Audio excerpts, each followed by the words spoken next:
Either of those chairs. I thought he was coming with you, so, yes, not. I'm Alex. I'm one of the detectives on the case. And can we get you coffee or anything? Water, you good? Okay. We'll be in here in just a minute, okay?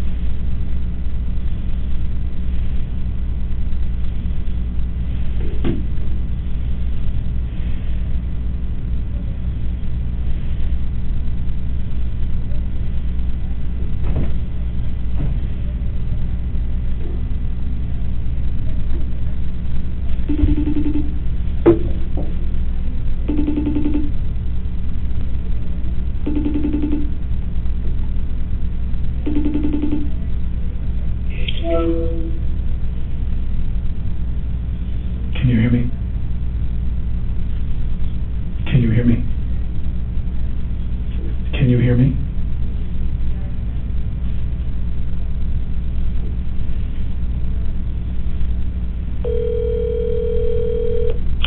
Hey. I'm at the police station, the sheriff's, and they're about to interview me.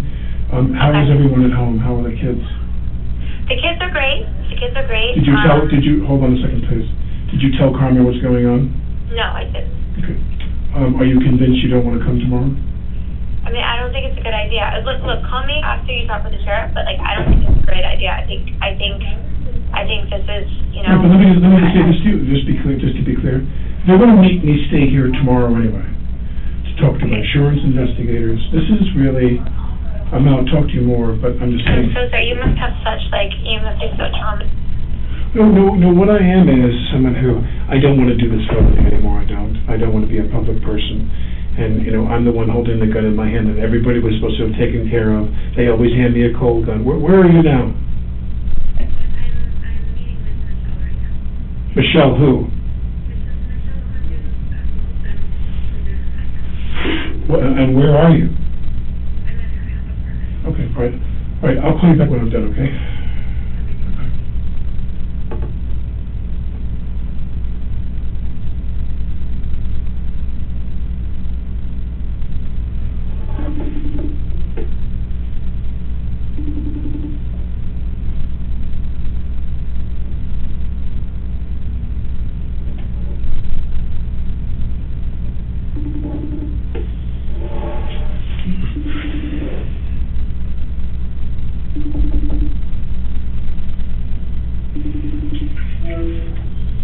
Hi, Alex. Hey, where are the kids? You're sleeping. The boys are Carmen sleeping? is awake. Yeah, Carmen is so Did she tell you what's going on? Yeah. I'm trying to convince her to come. I think we should come. And just spend the time here, and they're going to do what they got to do with and deal with what they got to deal with. And we shouldn't let it. We'll go. I won't work, and we'll go enjoy ourselves. It's all paid for, and they're not going to give us the money back. And we should be staying away from the vultures here. Are they outside? No, but I imagine they will be at some point. They're I going think to it's a find great out. idea. It's a great idea. You should come for that reason also. All right, I'll call Carmen on her iPad, okay? Okay, yeah, she's on her phone. I'm very sorry, actually. Oh, you have no idea. You have no idea how unbelievable this is and how strange this is. And I'll explain to you later. I'm sorry you're in this position. No, it's just. I hope that everyone's okay and that you're okay. I'll call you back. Thank you. Bye-bye.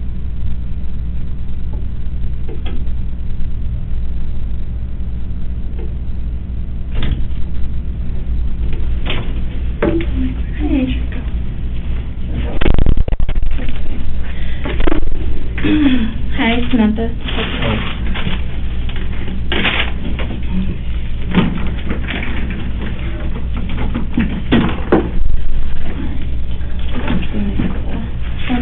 So, you know why you're here. For this incident that was unfortunate earlier. Can I find your page? Yeah. I know you already agreed to talk to us and everything, and that's great. We're just going to go over the rights. She's going to read these to you. As you understand them and just sign an initial, and then if you read the bottom and agree to talk to us, you Initial sign. each of them. As you understand them, yes. Yeah, so first one, you have the right to remain silent. Anything you say may be used against you in court or other proceedings. You have the right to consult with an attorney before making any statement or answering any questions, and you may have him or her present with you during questioning. You may have an attorney appointed to you to represent you if you cannot afford one or otherwise obtain one. If you decide to answer any questions now with or without a lawyer, you have the right to stop questioning at any time or to stop questioning for the purpose of consulting a lawyer. So my only question is, am I being charged with something? No, we're just Yeah. reviewing. I don't, that's what that's all I can. But I'm not worried because I'm not, yeah. We But have to you're do our charging me with job something. Yeah, no, just tell me that. at advising you your rights You want me to write my name here? because this is investigation. Yeah. It's just a formality. You have to Don't do worry. it, you're here, You we do appreciate you it. do whatever you want to do. What is today? It is the 21st of October.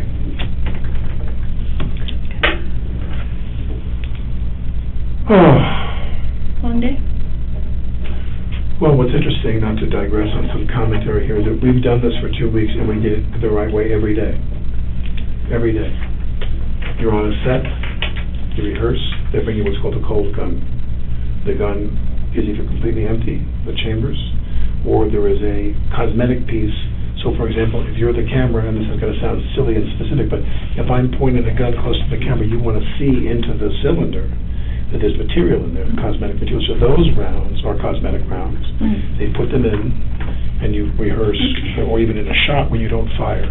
I pull the gun up, and you see there's some material inside the cylinder. They'd hand me a cold gun, no charges. They always hand you a cold gun with nothing in it to rehearse. And then, when you shoot, and if you are shooting loads that are flash loads, and they're usually in 3 denominations, quarter, half, or full load rounds, so that the flash is bright, and the sound is loud, louder, loudest. Full load is loudest. So if you're outside, you want a full load bang, you want a loud sound. If you're inside, you can do a quarter load. Right before you shoot, everyone preps, crew puts the earplugs in, some put headphones on, the camera's there, very often there's a loose, tight screen, but you're the camera operator and there's the camera, so I should always shoot off camera, you never shoot into the lens. And you shoot, and there's a flash and a sound. Now, I went to lunch. She disarmed me. I sat down. She being? Hannah, the armaments person. She was always handling the guns, 99% of the time. So I would, if I had a cosmetic rifle with no rounds, I'd hand it to one of her assistants. I'm sitting there. She disarms me, we go to lunch, we come back from lunch, and they hand me the revolver, the Colt. And I just like the name, it's Hannah again. They arm me, and you're assuming, as we've done every time, that it's a cold gun for the rehearsal. And I put the gag in the shot, you're the camera, because I have a coat, and I have a holster, and I pull the coat over, and I kind of cup my hands like I folded my hands. And then I'm going to slowly sneak the revolver, the Colt out, and turn and shoot these other guys, or try to shoot them. I take the coat over the thing, the camera's there. I believe, my recollection is she was there, turned a bit, like talking to him. So I think she was hit in the right armpit. But this is all I know, and that is that I take the gun out in the rehearsal. He wants it very dramatic and very slow, I'm trying to sneak up on them. I take the gun out, and as as it clears, as the barrel clears the hole, turn and cock the gun in rehearsal. I turn and cock the gun goes off. It's supposed to be a cold gun. Nothing. No flash charges, nothing. Now, this is a puzzle to me, and this is making me very emotional now, but in my time, and I'm older now, but when I was younger and I was shooting guns in films, I've never seen a theatrical flash round with the material went through someone's armpit, came out their body, and hit somebody else in the shoulder. Yeah. I'm wondering if your department is prepared to go find out what comes out of his shoulder surgically. Is that a live round? That's what we are actually looking at. Is that a lot? Because it doesn't make any sense otherwise. Yeah. It hits her in the armpit, comes out her shoulder, goes into his shoulder, and he just told me on the phone, I talked to Joel. He said, they showed me the x-ray, and the shape of the thing in my shoulder is the shape of a bullet. Now, all the rounds, I was told, you need to verify, I think this is an important note, they take the gun, they enter it, and all the rounds that are in there were either dummy rounds, no flash, cold rounds, or rounds with a flash. In the rehearsal, there should have been nothing. It should have been a cold gun with no rounds inside or dummy rounds. cosmetic rounds. No flash. I take the gun out slowly, I cock the pistol, bang, it goes off, she hits the ground, she goes down. He goes down, screaming. He's like, Jesus Christ, and I'm going, and I thought that maybe sometimes the wadding can come out if you're close and you get a burn. Two actors who killed themselves with guns, with theatrical guns, John Eric Hexum and Brandon Lee, they put the live round in, and I'm told even with the flash powder, you can cause contusions and you can do a brain bleed and die, which both of them died. Right. I think with Brandon Lee, there was a piece of material lodged in the thing that shot from the, or something. Yeah. I don't remember vividly, but my point is, I've been doing this, I shot enough guns in my day in movies, I've never seen this before, where a flash round, but from my understanding is, may I borrow your pen for a minute? Of course, you could even borrow mine. My understanding is that in a bullet, you know, here's the thing with the pin, and here's the bullet itself. And now here, when you have a cosmetic round, no flash, no nothing, they drill a hole in the side of the brass to signify that it's a cosmetic round. There's nothing in there. There's no powder. But when you have a flash round, and there's stuff in there, wadding and powder to make the charge. This material here, that is the bullet, is made of a clay or some material that just disintegrates. So what you have is bang, and you see the flash go bang, and you get a sound, but nothing, there's no projectile. And what I'm curious about is, what came out of that bullet that went through her body and into his shoulder? That's pretty powerful. I've never heard of it. Now, some people say, you can lodge material in the barrel accidentally, a rock, something, that happens. Which is why every time we've done this, I'm here to tell you, to testify that every time we've done this, she's done it right. She cleaned the barrel, made sure nothing was lodged in there. We went hot when they were ready. You always announce, going hot. Crew gets ready. And then all of a sudden, you're the camera, and I shoot away from you. I sit there and like, bang, bang, bang, and flashes are coming out. We shoot the rounds. She cleans the barrel every time, and she checks that the rounds are all cosmetic rounds, or nothing in the chamber for the rehearsal. She hands me the gun. I'm assuming she's done it the right way. She's done it the last 2 weeks. I put it in the holster. I pull it out slow. We're rehearsing. We're not filming anything. I pull it out slow, turn, cock the pistol, bang, it goes off, and she hits the ground. And then he starts screaming. And I'm thinking, in a flash round, I could see maybe if there was wadding or there's some stuff that's hot, and maybe it hits you and burns you. And then, as they say, sometimes that happens. But remember, we're rehearsing, so no one's protected. So it's all supposed to be this one, cosmetic one. Or nothing. Or nothing. For the rehearsal, the gun is normally empty. But my point is that they were standing in positions they wouldn't ordinarily be in, because they assumed it was an empty, cold gun. We weren't shooting, we were rehearsing. That's a vital difference. So if she's here, if the camera's here, and she's standing here talking to the gun, and I'm on a bench here, and Joel's behind her, and this is not proportionate, because obviously the camera's not as big as her body, but I draw the gun slowly and aim off camera, and there's supposed to be nothing in there. So she's not protecting herself and standing off. I'm shooting in a direction, and everybody is supposed to be to that side of the camera. There's nobody in my line. Nobody. And so when I shoot the gun, so in the rehearsal, I'm assuming I have an empty gun, and the gun goes off, she's right in front of me. She's as far from me as I am from, a difference between maybe you and the door. Okay. So pretty close proximity. It was a very tight shot. Okay. The shot was here. Of me, not of me, it's of me pulling the gun slowly, turn cock. Okay. And she's right there, vulnerable, in a position she wouldn't ordinarily be if we were shooting, and this thing, boom, she hits the ground. Okay. All right, I'm going to back you up just a little bit, okay? Yep. How long have you been on set? I arrived Monday the 11th. Okay. And started my fittings, and they were shooting the week before. And the 11th of October? Monday the 11th, I flew in from New York. I flew from New York to Denver to Albuquerque, because there's no direct flights here, and then drove from Albuquerque to here, rehearsed and fitted, and did all my preparatory stuff. But that was in October, correct?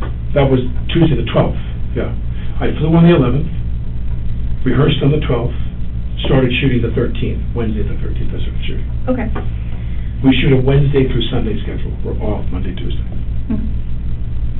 So the entire time you've been on set, have you seen the same armorer? And her working crew, with you yeah, guys? everybody. How many people are on her crew?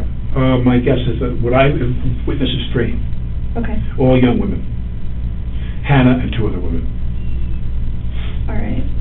And very often their task with me, because we're not shooting every day, guns, there's no armaments every day, they dress me with my holster, my knife. The film is set in 1888, so I'm armed with the classic weaponry of the cowboy era. Okay. And so they would make sure I was dressed properly. 85% of their task is to make sure I'm dressed with everything properly. The armorers? The armorers, Or just... well, the armorers, wardrobe doesn't necessarily, they sometimes trade back and forth, but wardrobe doesn't necessarily deal with my holster Okay. and the knife, but that's a prop. The armorer, Hannah, and her team, they dealt with me being knifed and that being lashed properly, so it looks proper, Okay. and the holster. Okay. So it was And... wardrobe as much as it was props, as much as it was armaments. Okay. Do you know Hannah's last name? No. Do you know what she looks like? Or can you Yeah, describe what she looks like? multicolored hair, glasses, not too tall. Everyone knows her pretty well because her father is a very famous armaments guy. He's a guy that did guns in movies for decades. He's very well known. Okay. She's the daughter of this famous gun guy, movie gun guy. And what about the other girls in her crew? I don't remember their names. Okay. Do you know what they look like?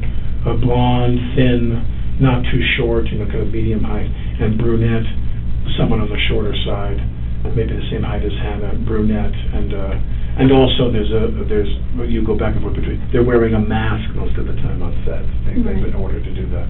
But I've seen them with their masks off. Okay. All right. What time did you guys start today? I don't know what time they started. I came in slightly later because they had a couple of shots without me in the morning, so I came in at, I guess I arrived there at like about 7:45. Okay. Normally I'm there at like 6:30. All right. And then anything abnormal in the day? Who handed you your weapon in the day? Hannah. Handed it. Okay. And physically handed or put it in the holster? Handed it to me. Okay. She would show me the gun. Okay. Or she'd say, cold gun. She'd say, test it, or some language to indicate, as she handed me the gun, that it was fine. And she'd say, do you want to check? Okay. And I always didn't want to insult her, I said, because we never had a problem. Yeah. And I said, I'm good. So, and the first AD very often will ask, periodically, he'll say, let me check. Okay. And they'll have 2 people check, for this very reason, that we don't have any, forget about live rounds of bullets, that we have any flash rounds in the gun while we're rehearsing. Because if someone wants to indicate, and they're not thinking, they pull the trigger on the gun, you just hear the hammer, the dead sound of the hammer hitting, and you have no flash rounds at all in there for the rehearsal. The rehearsal gun should be empty. Okay. And as I said, for the 2 weeks I've been shooting, it has been empty. We haven't had one problem. And you have you physically checked that, or just by her telling She you? announces to me that it's clean. Okay. She'll say, cold gun, we rehearse. Then when she's done, she takes the gun, goes off to a corner. She has a kit, like a zip fanny pack, with her elements in there. She puts the flash rounds in there. She'll say, quarter load, but it's a lower sound. Or she'll say full load. And if I'm shooting, if you're the crew and you're shooting me close, even if I say the full load, it is rather loud. It's very loud. Okay. She's always announcing what's going to happen. All right. And she's been very good about that. So have you guys, backtracking a little bit on this, because she's telling you what's in these guns, have you guys been practicing with those quarter loads, the full loads, all that through the past couple of weeks? Or have you shot with them? I came in on Tuesday, that's what I did Tuesday, Okay. the 12th. I came to the ranch, rode the horse, I just got used to that, and because they have a double who really rides in the distance up really fast, and all the athleticism you see me on the horse, and they cut to a watch and another guy riding as a little horseman. Okay. You have quite a crew of them. So today was not the first day that... No, I shot on Tuesday the 12th with the Henry, the lever, arm action lever, the lever action rifle, Okay. and the pistol. I just shot both. Okay. And... But she was there. All right, moving back forward. What time did you guys break for lunch today? Usually, I think today was probably 12:30. Okay. And who took the weapon at that time? Hannah. Physically took it? Always from you? does. Rarely do the other ladies, the two other women, handle the pistol that was live shooting in the scene. As I said, I have the Henry in my hand as a prop. I'd be running through the scene, but no bullets, nothing. When they'd say cut, I could hand it to the blonde girl. Okay. But whenever we were interacting with somebody where rounds were going to go in the gun, you would have flash rounds in the scene. We shot flash rounds. It was only Hannah. Okay. Only. With her fanny pack with the rounds in there, her equipment. Okay. Do you know what time you guys got back from lunch? My guess is 1:30 by the time we all get back to the set up. There's a base camp, and there's the set. So we go to the base camp for lunch, and they always just drive back, get their wardrobe touched up, get their hair touched up, and makeup, whatever it is, and then we're on set. About an hour before we go back on the set. Okay. And was Hannah the one to physically hand you the gun at that point? Okay. During the time that you had it, was it ever handed off to anybody else? No. Okay.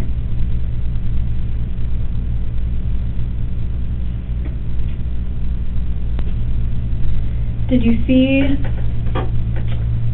where she got the gun from? No. Okay. She has a station somewhere with all her stuff. Okay. The elements and a gun and a couple different guns. Guns for the other actresses. She has all the guns. Is anybody else allowed in that area?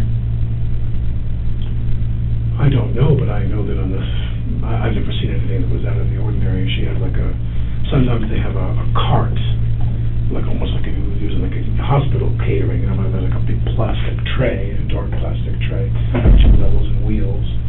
I think that's what she has, but many of the departments have that, and on that tray would be her, or something like that. I don't recall what exactly hers was, but they have a station that they bring to the set for her to put all of her stuff, and if the weather is cooperative, and sometimes they put it under a tent if it looks like it might rain and might even damage the property. But she has a little place she would go to, and I think she has a truck where she stores it. When they wrap, everything goes into a truck and she takes off with it. It's her responsibility to secure the prop weapons. Everything in there. Which are real guns. They're real guns. Can you actually describe the gun to me? It's a Colt, a period Colt. In our emails back and forth when we were prepping the film, she showed me just a couple different styles of guns. This is not a big budget movie, so we didn't have a lot of choices. She showed you 3 or 4 choices. I said, give me the biggest gun you've got. Okay. And so I didn't. She showed me different guns by email and different knives by email. Cruder knives that were made like someone fashioned the handle out of like elkhorn or things. I took a traditional knife, a leather strap, a handle. We went back and forth about the holster and the material, and we just had a relatively brief conversation. I'm having made a lot of movies, I know how not to stress them out about the budget. When she shows me something, I'll try to make that work. And so she showed me, I said, just give me the big Colt. We were done. And then on that Tuesday, the 12th, I came and shot that gun. Okay. What color is it? I believe it's a brown handle, because she showed me 2 of the larger Colts. One had a cherry-colored handle, and one had a brown handle, and I chose the brown handle. You didn't want the cherry. I could show you my emails in my phone. I didn't want the cherry. It was too shiny. Ah, okay. My character's a little bit in the retirement side of his career, so. He's a retired bank robber. I'd say out in the Wild West cherry. You need the gun to match. Well, you always have people in films, I mean, they go to extensive, you wouldn't believe some films if they have the budget, the details you go into. Of all the things you wear, jewelry, hats, watches, guns, cars. I mean, people sit down. I mean, I've made a lot of films, and the films that had bigger budgets, you could spend a whole week going to rehearsal, reading with the director. The writer goes and rewrites. They listen to how the dialogue sounds. And then once you're done rehearsing the text with the director, the producers, and the writer, when you're done reading, they'll go make amendments. When they hear it come out of your mouth, they go, let's change that line. The way Bob says that. And then they go, then you go right to wardrobe, props. You go do a lot of stuff. Okay. All right, so you get back from lunch, get ready, she hands you the gun. Was this inside or outside? We're inside the church set.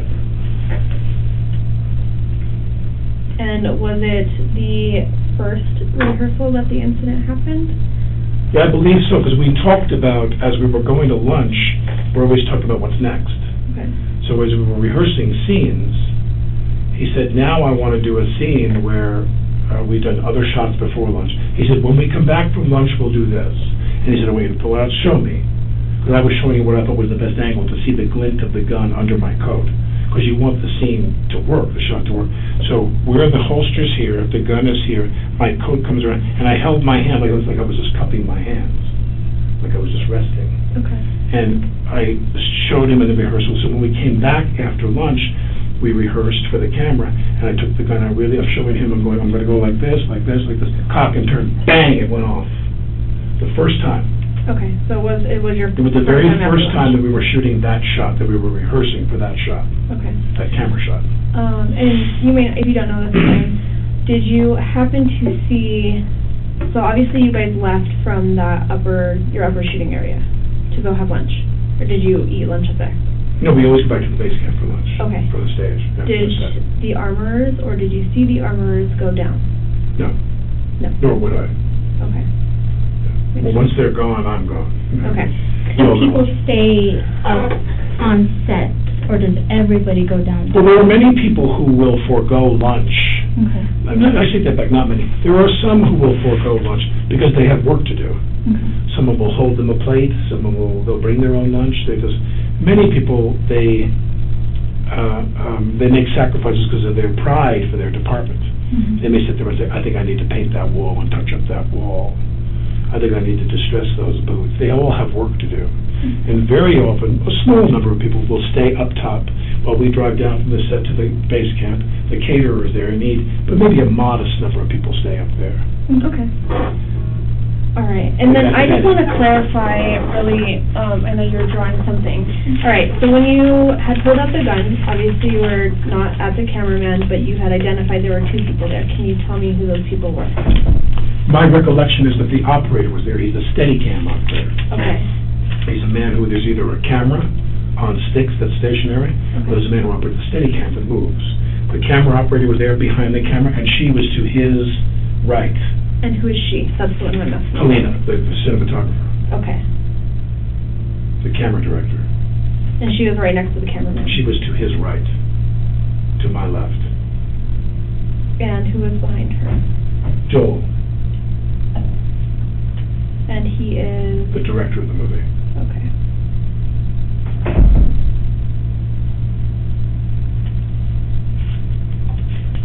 Can you recall who exactly was inside at the time of the incident? Or anyone else? Dave Halls, Okay. the first AD. He's in charge of the crew. The first assistant director is the man who's like the foreman of the set. He's in charge of all the grips, all the crew. Okay. Electric, cable. Do you know his name? Dave Halls. Okay, let's see. Got it. Dave Halls is always there. Halyna, Joel, me, the operator, an assistant camera person, the script supervisor, a woman who sits in the corner in some strategic position to take notes on all the action of the take so you can match. If one day you're doing a scene, you sit there and go, what is your first name? Samantha. So they're like, Samantha, it's really important that you and I get together and talk about that case. You drank, when did you, she makes notes so we match every take. That's called continuity. That woman who does continuity, she's always there watching. She was in the room. Okay. She's an older woman, like in her 60s, maybe with, that colored blonde hair, maybe, or brown hair. But I forget her name now, but so there's a group of people that are always there for every shot, even if you're in a kind of a cramped interior. This set of this church is not large, so then the rest of the crew's outside. In that side was a limited number of people, maybe 8, 9, I don't remember. But I know that every time they do a shot, those people are always on the set. Camera, assistant camera, cinematographer, director, first AD, script. Okay. So not too many. Very few. Do you think that any part of this incident that occurred was intentional? Well, I can only say this, which is, and it was, to me, to place a bullet and position a bullet that is a live round, to make sure that that bullet is in the chamber, if I were to squeeze the trigger in a rehearsal, that bullet came out, someone has to have extraordinary access to that weaponry to do that. I can't imagine somebody walked around with a round that was a .45 caliber round So you see, other people on the set were speculating that if it was a .45 caliber round, she'd be dead. It would have blown a big hole in her. And so we're wondering, was the projectile that went in her some foreign material stuck, and it was an accident, it was a flash round, and something came out of the barrel? They didn't check. They always check. But to your experience with these armors... I've never heard of anything like this in my life, ever. Okay. I've never heard of a projectile coming out of a prop gun that went through a person's body, and regardless of her being a smaller woman, that the bullet went in here, I'm told, went in here, came out here, her shoulder or whatever, and went into his body, and I've never heard of that in my life. I don't know of any projectile in a gun, in a flash prop gun, that could accomplish that. Now, if somebody put a live round in there accidentally, see, a very important question for Hannah is, have you ever commingled live rounds with theatrical rounds in your kit? Because they're forbidden to do that. Mm-hmm.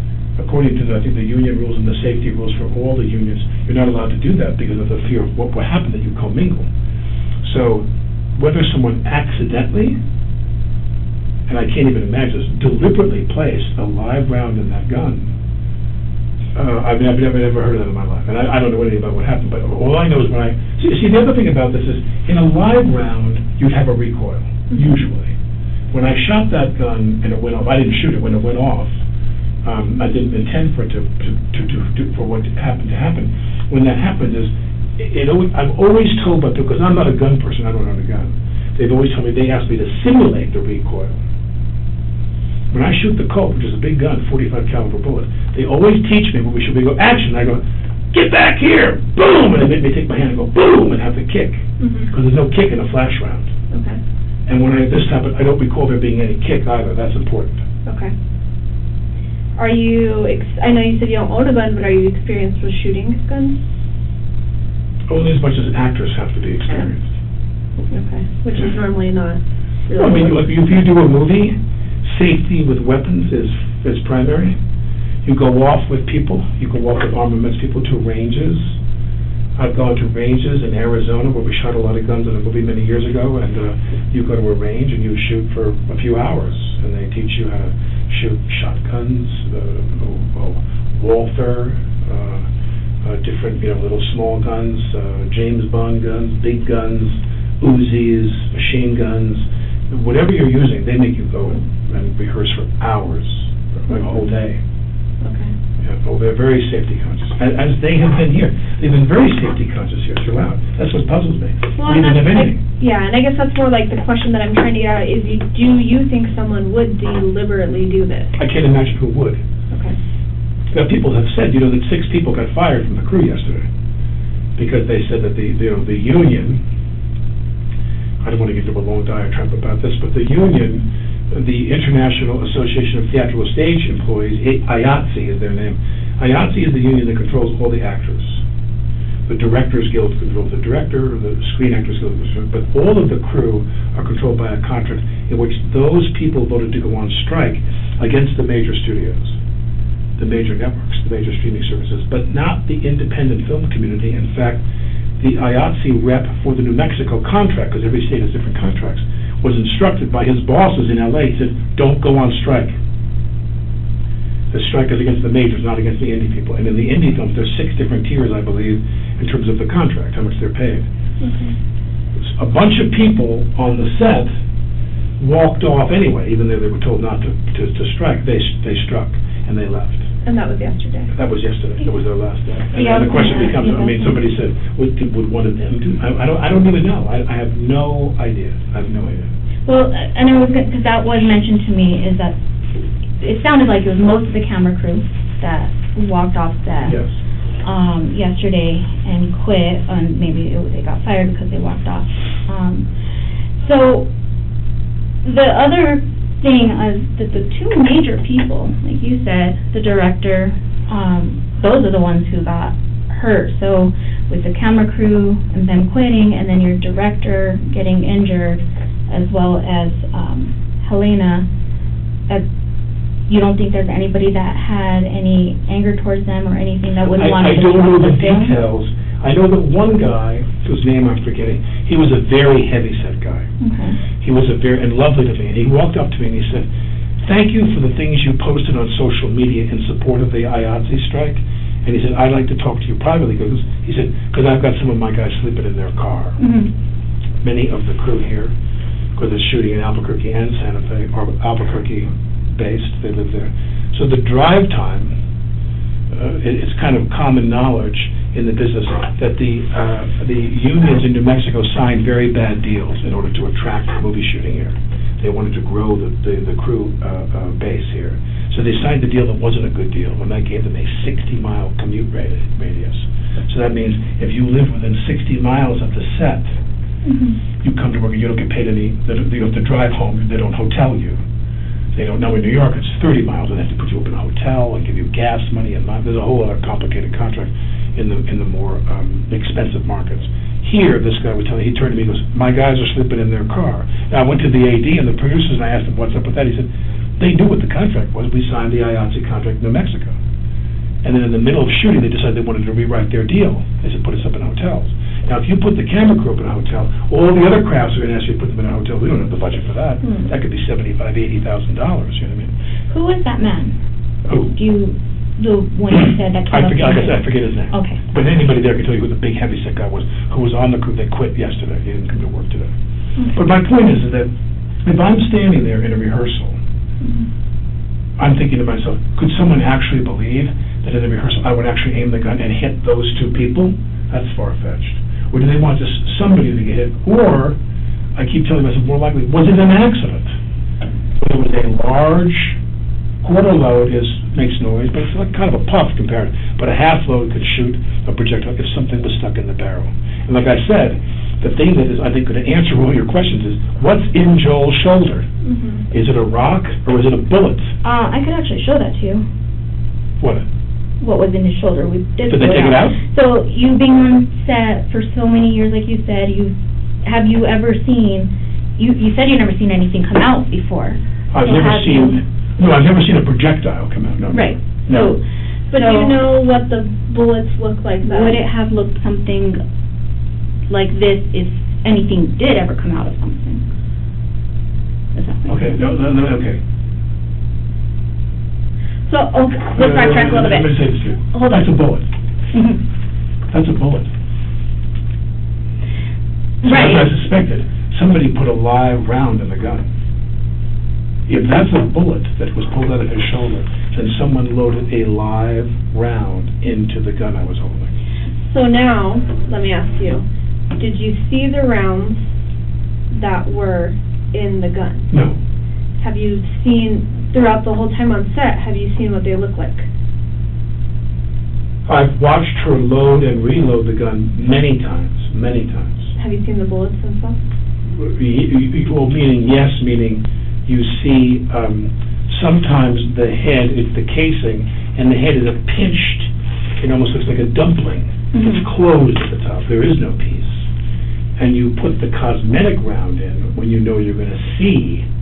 If I hold the gun, if I say to you, what is your first name again? Alex. If I say to you, Alex, don't you move a muscle, darling, I'm going to blow you. Anyway, the camera shoots me. You want to see the material in the cylinder, the cosmetic, clay-based, non-bullet round. So can you describe to me what those clay-based rounds look like? They look like a bullet. What colors? They're gray. They look exactly like a bullet. Brass head and a brass base, packed with something, I'm assuming, and then the heads look like a bullet. So cosmetically, you see that in the cylinder. The other rounds you shoot have it's the base with the pin. This comes up, this comes up, and it's a round like this. And if you look at the top, if you're looking down at the bullet, with not the pin down here, the top of it, if you look down, it's folded in almost like a like a dumpling. Like a pinch. Exactly, it's like a folded up thing, and the char and all that does is go boom. So there's no projectile there. If I showed you a couple rounds, would you be able to tell me if they're the ones that look like they were on set? Probably. I think I could probably tell you which were the rounds that were put in cosmetic. Okay. And which were the rounds that were the flash rounds. All right. Now, forgive me because I'm very upset right now. I know. But if you know what I'm saying, so please don't forgive my weirdness about this. That's what came out of Joel's shoulder. Yes. Yes. And the reason why I was showing it, because you said you have experience, but you're saying when this does come out, it's supposed to just puff and not really be usually, a hard object. If there's any chance that when you look at the gun, so here's the barrel, here's the sight, and the cylinders around it, and it has the holes. Mm-hmm. We're just looking at the gun, the camera's eye view. Yeah. When you look at the cosmetic rounds go in, they have no flash.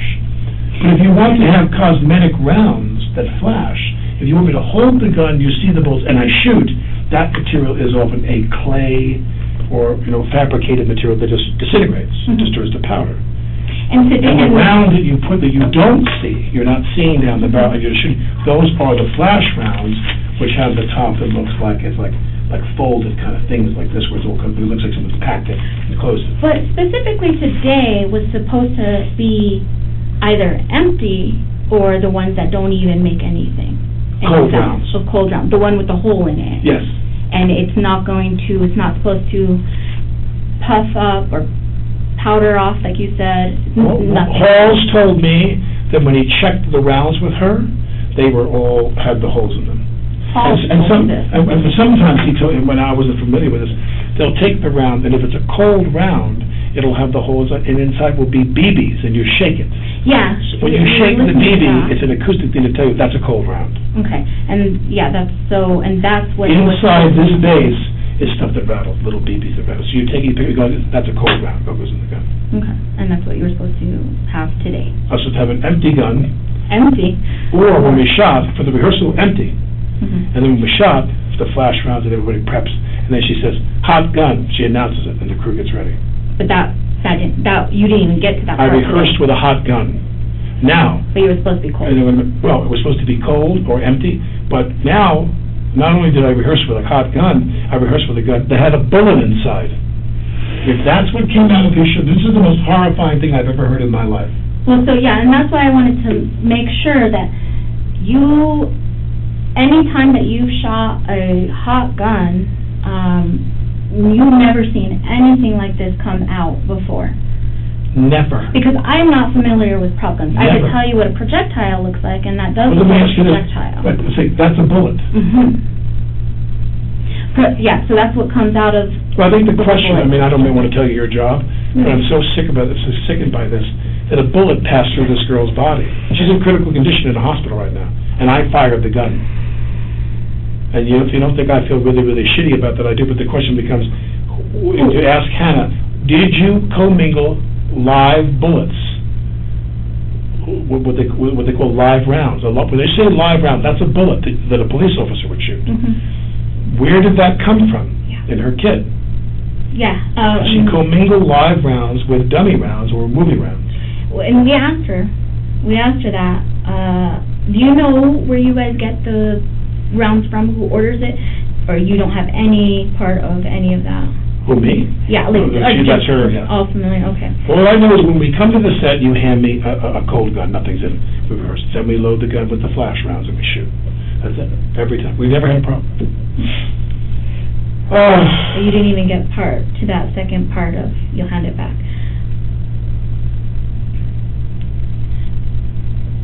I do want to ask you about Dave Hall. I understand sometimes she'll hand the gun off to Dave Halls and then he'll hand it to you. Did that happen at this incident?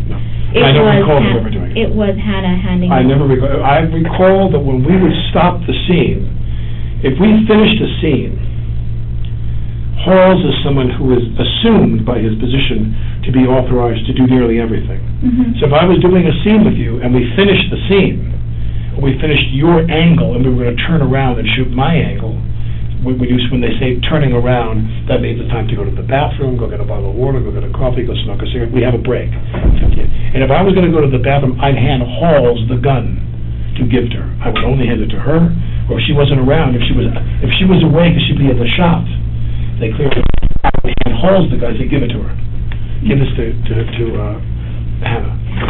So sometimes you would hand the gun to Halls, but you never, he never handed the gun to you.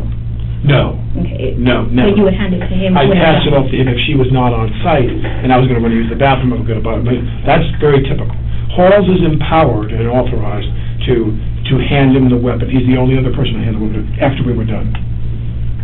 Whether it was a cold gun with no things, or flash rounds, I'd say, hot gun, hand it to him, or usually not. Because usually it was a hot gun. If it was a hot gun we were to shoot, she'd be right nearby. Okay. If I hit, because other times we have rubber guns, fake guns, Yeah. And specifically, right before this incident, Hannah handed you the gun and said, cold. It wasn't Dave. I don't be cold, no, Hannah handed me the gun. Okay, it wasn't anybody else but Hannah? No, Hannah handed me the gun. And she specifically said? I believe she said cold, I don't recall exactly. Where, so this is I'm not that great of a drawer, but this is the church, this is the front where You enter here. Yeah. cross is. Where did she hand the gun to you? Inside where Oh, yes, because I was seated. You were... In other words, this is the scene in the church where you come in and there's a lot of disarray. There's benches tipped over, and here was one bench that was upright and sturdy. Some of the other benches are prop benches, so they can smash easily with explosives. You want the gunfire to have fake benches. They're made of a lighter wood, so they put charges inside.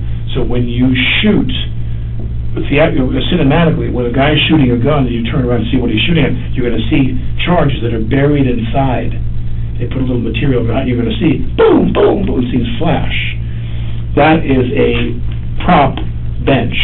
There were prop benches around that they were eventually going to put, today we're going to put squibs in to have them blow up, and this was a real bench, a heavy, because if you sat on the prop bench it would break. Mm-hmm. This was a live bench, and I sat here, and the camera was here, and she was here, and Joel was here. She being Halyna? Halyna. Okay, and... I'm here, on the bench, sitting. I'm right here to the right. I'm all the way to one side. They wanted me to go all the way to that side. And the camera guy was here. He's behind. Hannah was here. Joel was here. Where the other people, I believe that the script woman was always in that corner so she could see the actual. And when I shot the gun away from the cameraman, I never aimed against the camera. I turned and I went like this to aim the camera, and she was there, and the gun went off, and she just went right on the ground. What about the armorer, though? Or was she? She's outside. Okay. She hands She you comes the gun. in. She hands me the gun all the time. And then what? If there's any shooting involved in the scene, she always hands me the gun. Never has Dave handed you the gun? Never. Okay. And then she goes back outside? She waits outside because she just can't be there, so they didn't want to see. Sometimes in the scenes there's reflections, like, you see. So you only need the necessary crew in there for shooting the camera. Everybody else leaves, and as soon as they cut, they come running back in. Okay. Real quick before she shows you that, the other thing I wanted to know, and it's probably helpful when she does show you those rounds, have you, in your experience, ever been told that you're not supposed to cock the gun? No. No, you're okay. He wanted me to cock the gun in the scene. Okay. He wanted that as part of the scene. He said, "I'm going to take the gun out, turn, and cock it into to the right, my left, to their right of the lens." In other words, if I'm sitting here and you're the camera, we don't talk about my left. We talk about camera right. Camera right. We only talk about the camera. Camera right is my left. Okay. So if I'll say to you, "Where do you want me to aim the gun?" They'll say, "Camera right." So I'll aim the gun to my left. Okay. So I always aim the gun away, but she was there. And in the rehearsal, he wanted me to pull out the gun and cock the gun. And if you're assuming you have a cold gun, there's no problem. Right. And again, a cold gun I'd had, every time we've used guns in this film the last 2 weeks, we never had one problem. Never. Never. Okay. And maybe we've discussed this when I was going, after the gun was shot, who did you hand the gun to? I don't remember. Okay. I don't remember. I made everybody freaked out. Yeah, I think so. Okay. It was one of those two people, Halls or her.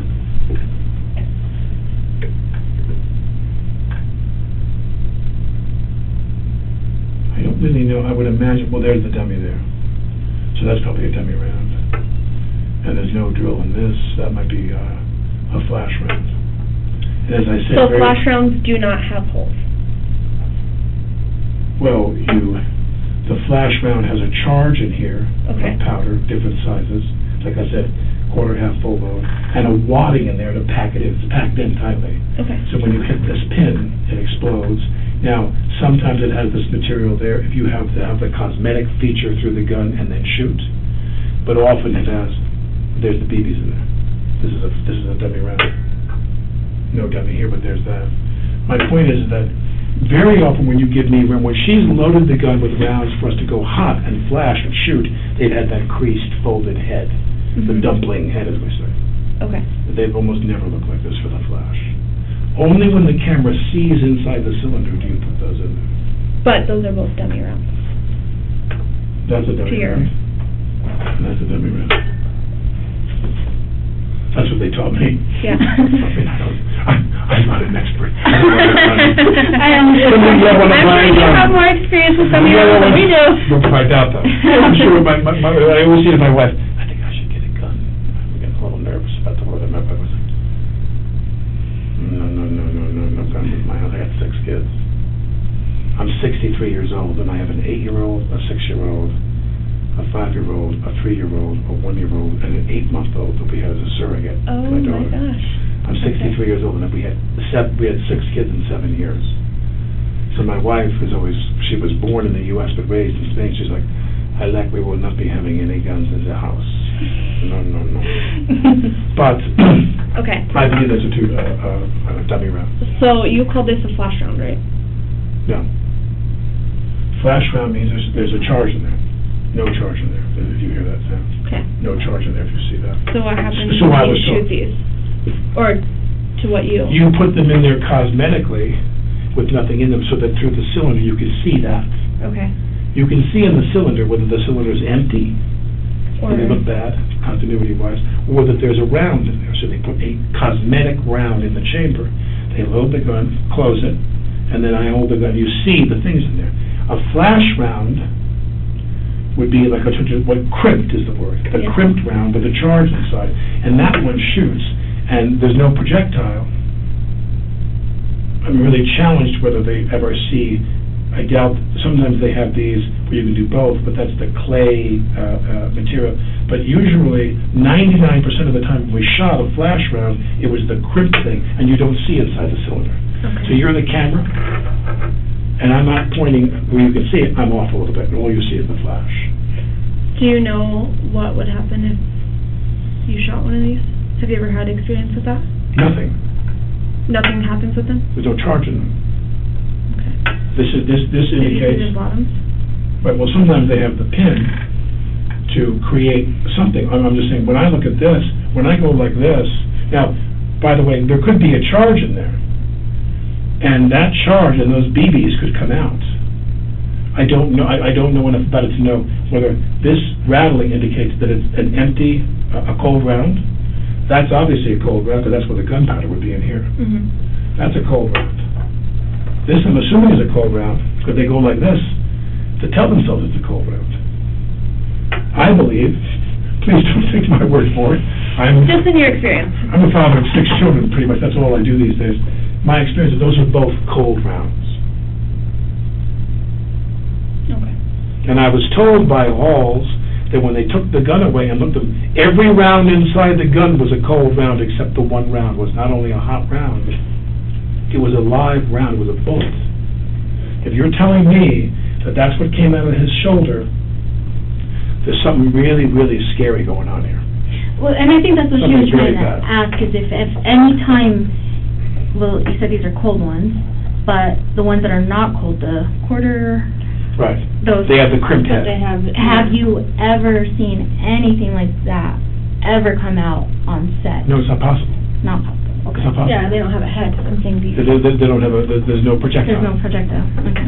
So then, and these shouldn't, Somebody put a live bullet in the gun. okay. Because these shouldn't separate or do that either, No. okay. Separate, no, probably. Like, that shouldn't come out either, when, if it does, If you did a flash round, that wouldn't be there. okay. This is a cosmetic round only. Right. I point the gun, that's in the cylinder.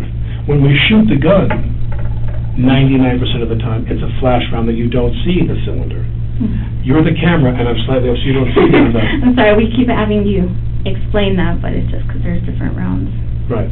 I'm saying this is a cosmetic round, to my knowledge, Mm-hmm. and if there is, another question for you is there a cosmetic round, is there a flash round that has the head, which I believe they have, where you could shoot into the gun, meaning, if the director wants you to aim the gun at the camera, they put a lucite screen up there, and I shoot the gun at you, you can see the bullets inside there, or they can go to do that with a computer. Mm-hmm. But if I put the thing toward you and then shoot, they'll have a round that has this on there that'll explode. But again, I've been told that is a clay material or something that just dissolves on explosion. Mm-hmm. No projectile comes out. On a flash round, it blows up, that you shoot on camera, quarter, half, full. There is no projectile unless some material is stuck in the barrel of the gun. Okay. And I thought for sure what happened was, did they not check if there was a stone or whatever? Now again, I am speechless. We're here shooting, everything was going fine. Joel is my friend.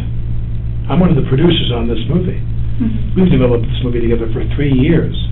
I left my wife and 6 kids in New York to come here for a month to shoot this movie, and I'm the one that shot the gun today that had a live bullet go through that woman's body and into his body.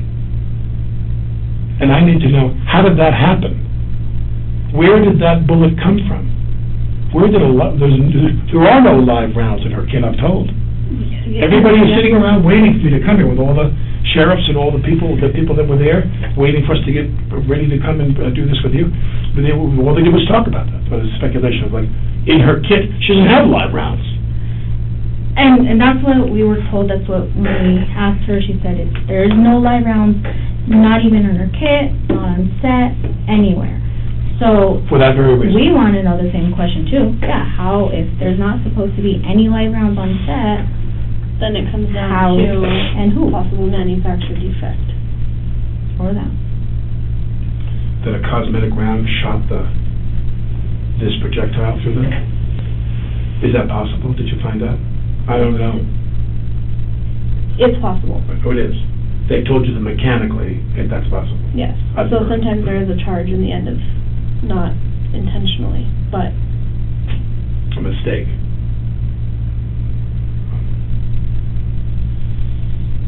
Today I sit here, and whether it was a misfiring theatrical round or a live one, I shot this woman with a gun today.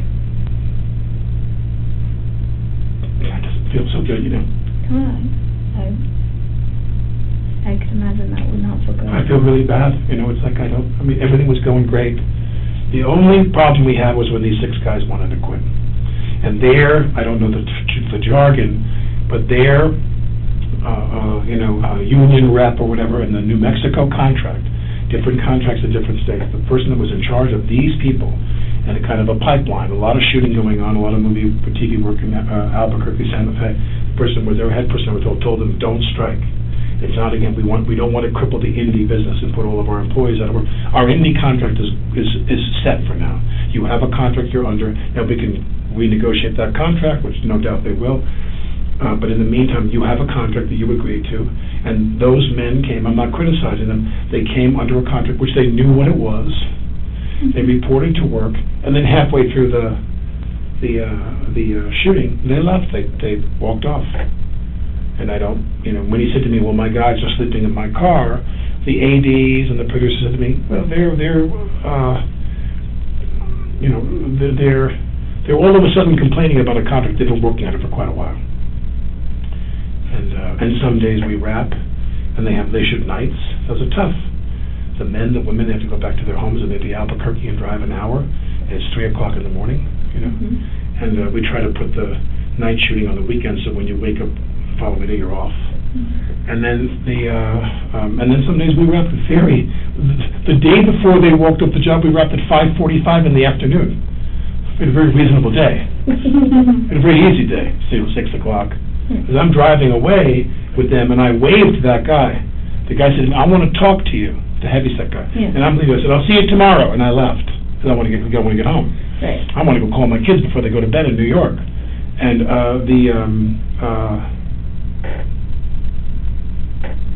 yesterday when I was driving, when I saw him, the sun was still out.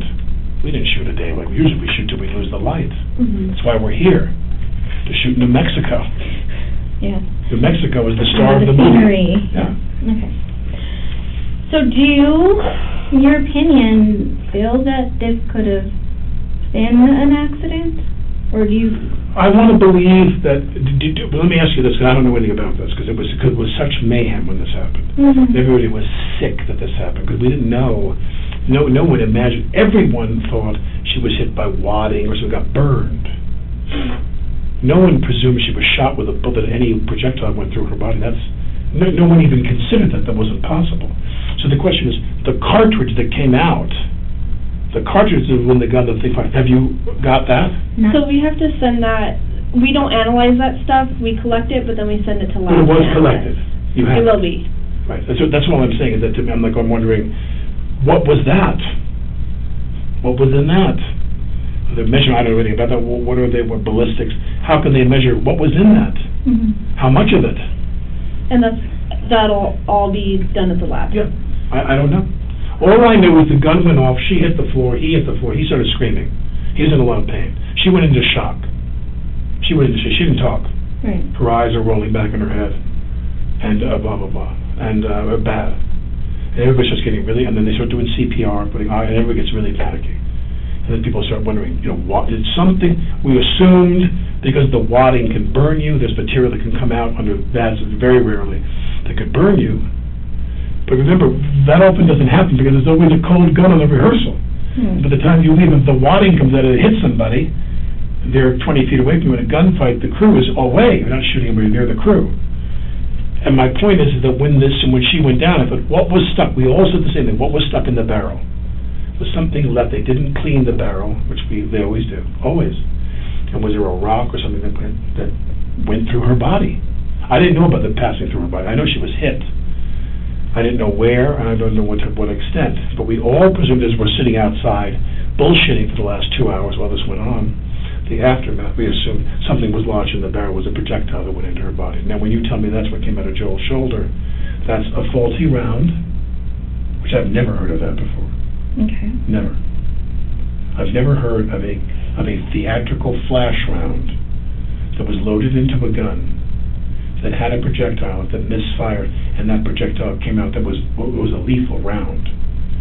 Normally, if you're going to have a round that has this on it, it's the material that disintegrates when you fire the gun. Because if you take a flash round with gunpowder in it, whether it's a quarter, half, or full load, and you put a real bullet on, that's called a bullet. That's not a movie bullet. That's a bullet. Yeah. How did that happen? I mean, I'm the person that fired the gun. I'm dying to find out how that happened. How did that bullet that caused it end up in her kit? And again, we're not going to know if it was manufacturer issues or someone did bring a live round until it's been tested and we looked at the whole casing and projectile of it. So is there anybody on set that you would think want to cause a disturbance in the filming or have any issues with anybody on set, minus what happened, if you don't think... No, in the movie business, there are always some whiny people. Okay. But not so much so that they want to shoot somebody. So nothing... I've never heard of anything like this in my lifetime, ever. I've made 75 movies. So in the past couple of weeks that you've been on set, there's nobody really... There's no one I would imagine would be capable of doing something like this. Nothing that out of the ordinary. But again, I think it's a critical point to me, which is, if this is a flash round, if there's a flash round, and you have a piece here, this piece has to be a certain type, in other words, if you wanted, I've told you before, if you want the shot to go off, and see that the cylinder cosmetically has a round in there, this is not the thing that was in Joel's shoulder. But, and then I want to come back to this. You said that when the gun went off, you experienced no kick. Yeah, there was no recoil. There was no recoil, that I remember. Okay. I mean, literally I'm holding the gun, and literally slowly pull, turn, cock, bang, and as soon as I cock it, bang! And I jump, I mean, you obviously, that's the last thing you think is going to happen. Everything has been done. Every breath we take is to obviate that possibility. And the gun went off, and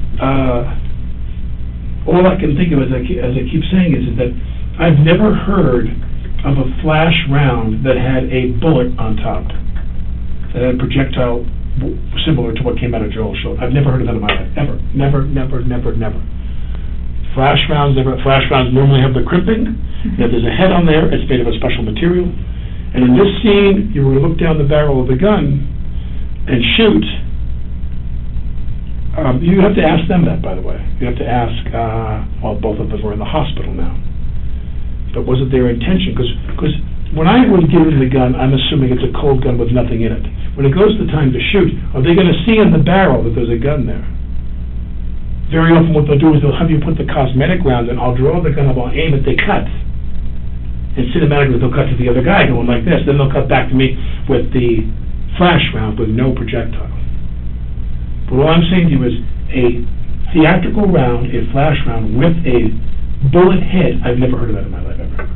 Never. But that's a bullet. Less of a charge, but that's a bullet. I don't know what to say. I've never heard of this in my life. What's your date of birth, Alex? April 3rd, 1958. Do we have, is there someone that we can contact if we have other questions for you? My assistant's name is Jonah. Jonah, Jonah. His last name is Foxman. They told me that you wanted this correct.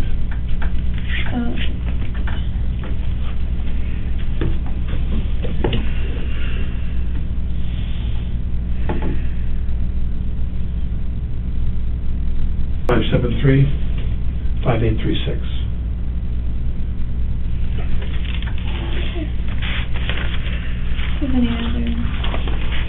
We have one more here. What do you want me to do? You can go wherever. Well, let me ask you this.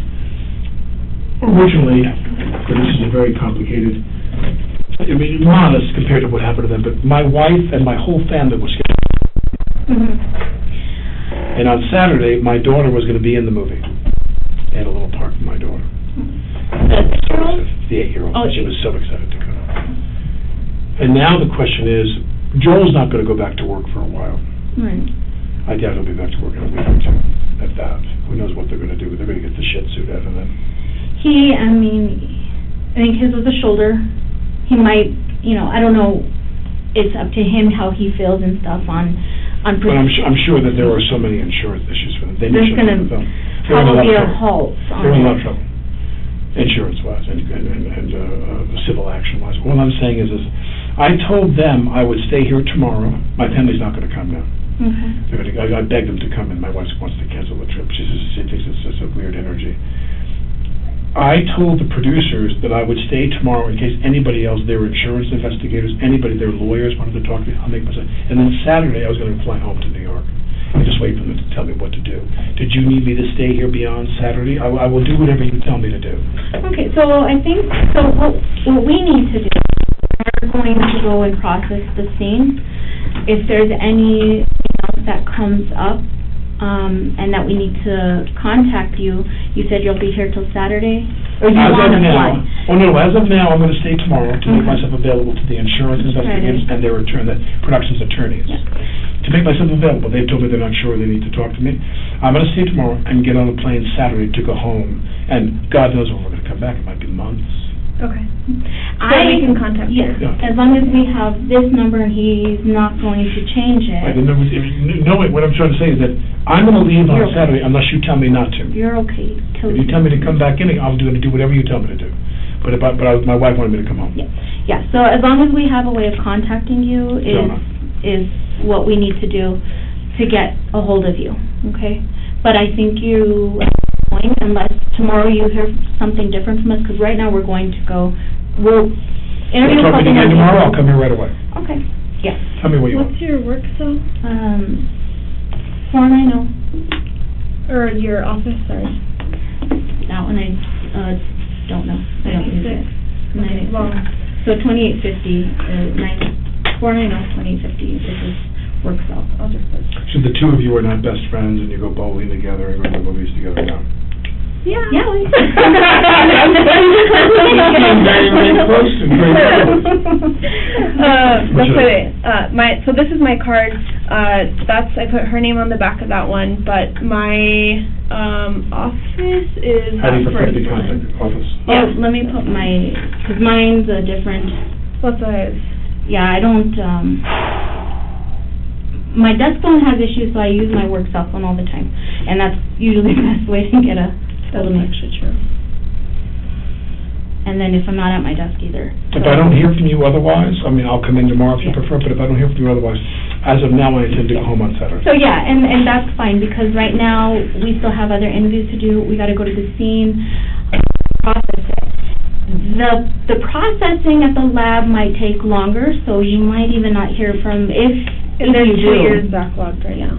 So, our Would you want to talk to investigation's me going on. remotely? If it comes to it, Just tell me we what will to do. figure it out at that point, but right As of now, my now, wife wants me to come on. as of right now, you better listen to your wife and go home. Don't go there. Okay, are we ready for, I do have some very unfortunate news to tell you. What? She didn't make it. No. Yeah. So Joel's still at the hospital, but the other person involved didn't make it.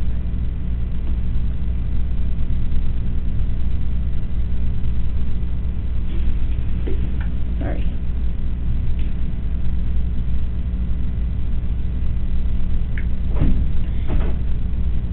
I just didn't want you to hear it outside of here.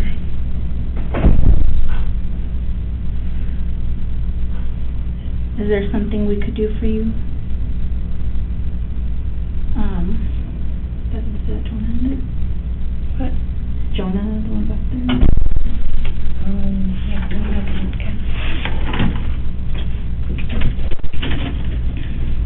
Okay. Would you want Jonah in here with you? You wanna, what do you wanna do? Do you wanna Sure. make a call? you can sit. We should go.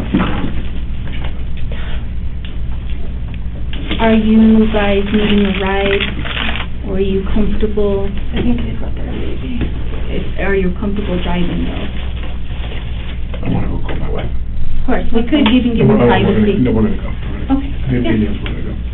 No, that's fine. Can I get you more water or anything? Do you want to give you guys a few minutes in here? I want to go call my wife.